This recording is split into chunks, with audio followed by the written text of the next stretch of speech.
Access 2010 es un programa para crear base de datos, pero en realidad es un sistema de datos que tiene varios objetos. En el transcurso de nuestro curso vamos a ocuparnos de tres objetos: las tablas, las consultas, los formularios. ¿Cuál es el funcionamiento entonces de un sistema de base de datos? El funcionamiento de Access 2010. En el objeto tablas, Access 2010 va a almacenar exclusivamente todos los datos, mientras que en objetos consultas tendremos rutinas, herramientas que nos van a permitir efectivamente hacer preguntas, consultas al sistema. En el objeto formularios podremos combinar las tablas, las consultas y otras herramientas o tareas como por ejemplo imprimir. Una de las funciones del sistema de base de datos será relacionar estas tablas para permitirles a los otros objetos ingresar a los registros de cada una de las tablas con la combinación necesaria de la consulta a efectuar, del formulario a crear para poder imprimir los datos necesarios obtenidos de las tablas.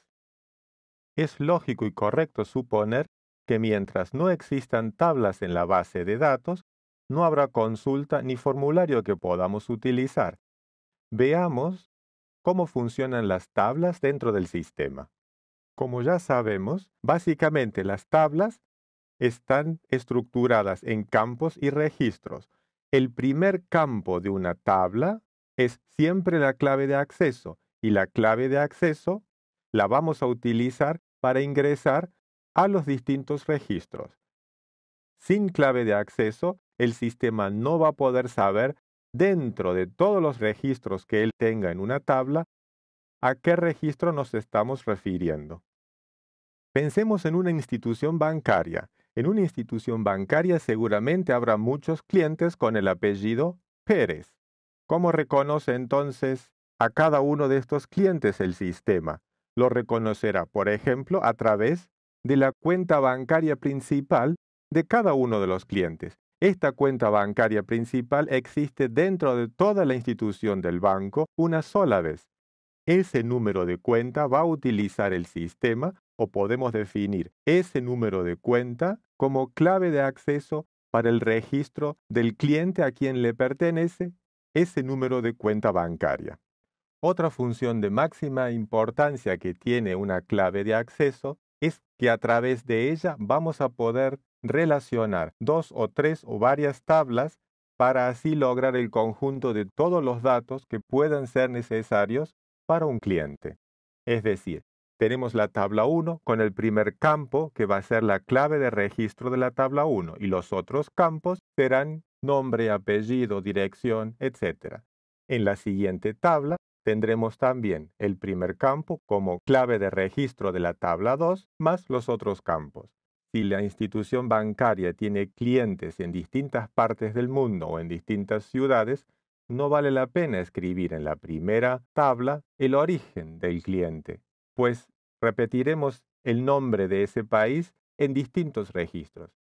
Por ejemplo, en la tabla 2 vamos a escribir todos los países o todas las ciudades o provincias en las que la institución bancaria tiene sucursales, clientes, etc. La función del sistema de bases es entonces relacionar dos tablas. Para ello, vamos a crear un nuevo campo en la tabla número 1 y le vamos a incluir la clave de registro de la tabla 2 como clave de ingreso para la tabla 2. Concretamente, tenemos los formadores: Diego Rodríguez de México, la formadora Luz de León de España, etc. ¿Por qué tener en la tabla formadores los nombres de los países si tenemos una tabla con el nombre de los países? Generamos en la tabla de formadores un nuevo campo donde vamos a ingresar los valores que representan a cada uno de los países a través de la clave de ingreso. De esta manera, hemos generado la primera relación entre la tabla de formadores y la tabla de países. Si un formador se muda de un país a otro, con un solo clic vamos a poder cambiar el país de origen del formador gracias a esta relación.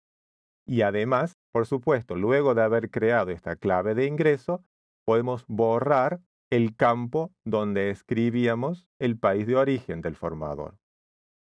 ¿Qué sucede con las plataformas? Es decir, con los productos, los sistemas operativos que el formador utiliza para realizar los cursos.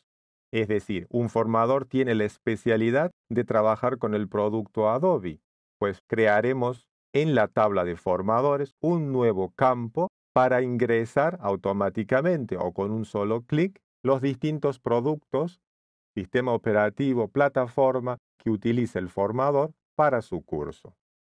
De esta manera, si la empresa no trabaja más con el producto Adobe, por ejemplo, podemos ingresar al sistema y en la tabla plataformas borrar todo lo que corresponda a Adobe. Y como tenemos una relación establecida con la tabla de formadores, automáticamente todos los formadores que trabajen con ese producto van a recibir esta actualización y cuando hagamos una consulta, sabremos si trabaja o no con ese producto, si el producto existe o no. De esta manera hemos generado un modelo relacional básico. Este modelo relacional tiene que ver en primera instancia con las tablas. Una de las funciones principales del sistema Access 2010 es relacionar las tablas entre ellas de tal modo que nuestra base de datos pueda tener la suficiente estabilidad para que los otros objetos, consultas, formularios, etcétera, puedan trabajar en forma efectiva con las tablas. Y otra gran ventaja del modelo relacional que establecimos entre las tablas será que de esta manera podremos evitar redundancias, inconsistencias y, en definitiva, mejorar la velocidad de procesamiento de datos y la efectividad de nuestra base de datos.